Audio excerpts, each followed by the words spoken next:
Well, hello again YouTube, and welcome to a completely new and different type of vehicle for me.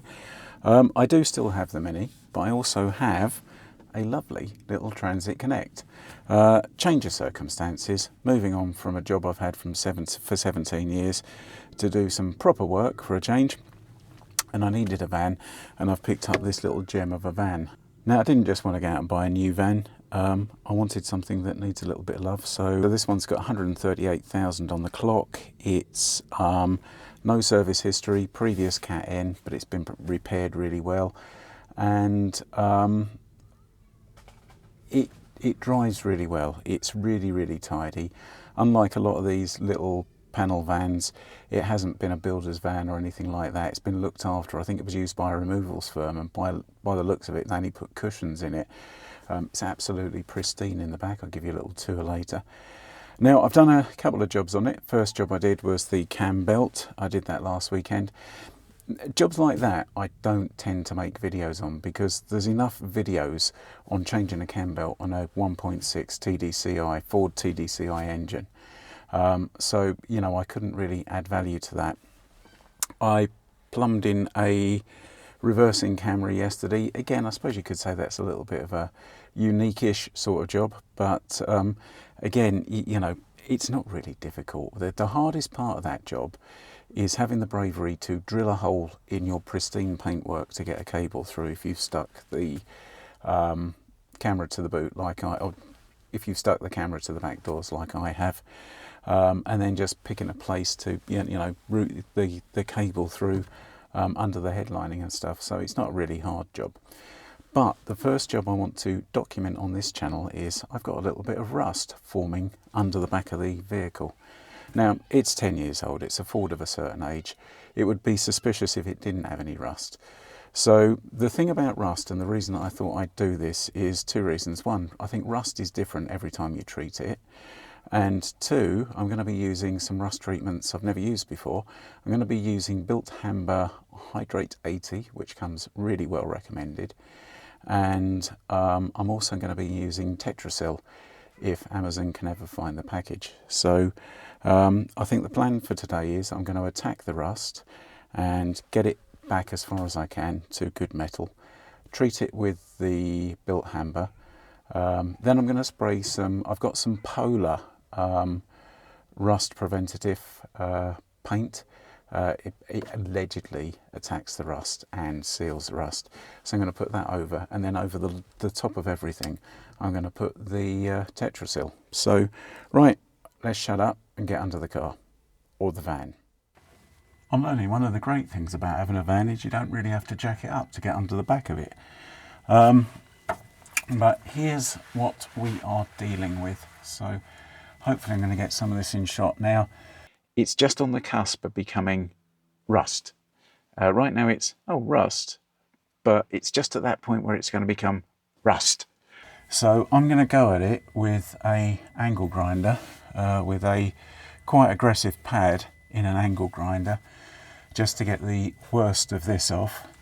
Then we'll go at it with the Built Hamber. So I'm going to set you down.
Right, there you go. That was quite a productive morning. There's the underside after 2 coats of Built Amber Hydrate 80.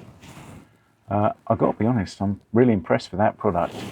You can see, like, this is where there was quite all the heavy surface rust. Admittedly, I've sort of ground it and wire wheeled it off, but like now that just looks like properly good metal, and the best thing is it's properly solid under here as well, so I'm really happy. Like I say, I think I caught this just in time. I think this was just on the turn, just on the cusp, just before the like I say, I think this one was just on the turn. I think this was just on the cusp, just before the rust properly got hold of it. So now I've got to leave that 24 hours, and I'm going to come back and I'm going to hit it with some of this Polar rust converter. So it'll have had 2 rust treatments basically. It'll have had, you know, the good old wire brush back and the Built Amber on there, plus the top coat I put on it will actually be a rust converter itself. So hopefully that's going to give this little transit a good few more years before it goes the way that Transit Connects go. I'll just give you a bit of a close-up of like some of this rust conversion here. You can see right up in that corner there was quite a heavily pitted area, and that just looks and feels really solid again. And like I say, it was that central section that really worried me, and also this back section here. This back section had a load of like surface rust, and now I'm sure that after a top coat of the old Polar rust converter, that's gonna, well, it's not going to look like new. It's not meant to look like new, but that's going to look properly solid again. So the plan is, as well, after I've hit it with the Polar rust converter paint, so that'll be my top coat effectively, then the whole underside of the van is going to get coated in Tetrasil wax treatment. So that hopefully should keep the tin worm at bay for a good few years compared to what it would have had if it had just been neglected. And I think, you know, if I'm honest, that's probably why these little connects and a lot of trade vans go that way, is because people are working in them. People just go out and buy the van to work in. You know, they stuff their tools and stuff in it every day, and they go off and they do their job and never really think about crawling around underneath. I suppose I'm odd like that. Yeah, it's such a nice little van in all other respects. I really just want to look after it. So whilst we're here, that spare wheel hanger has been absolutely transformed. That absolutely looked like it was on its last legs this morning before I started. But you know, a good go with a grinder, good go with a wire brush, hit it with that Built Amber stuff, and yeah, I'm really impressed, really impressed. Now I'm laying here and I've got my head in my hands, just supporting it. I can feel the Built Amber in my hair. So in part 2 of this video, if I've got like a grade 1 haircut, that'll be the reason.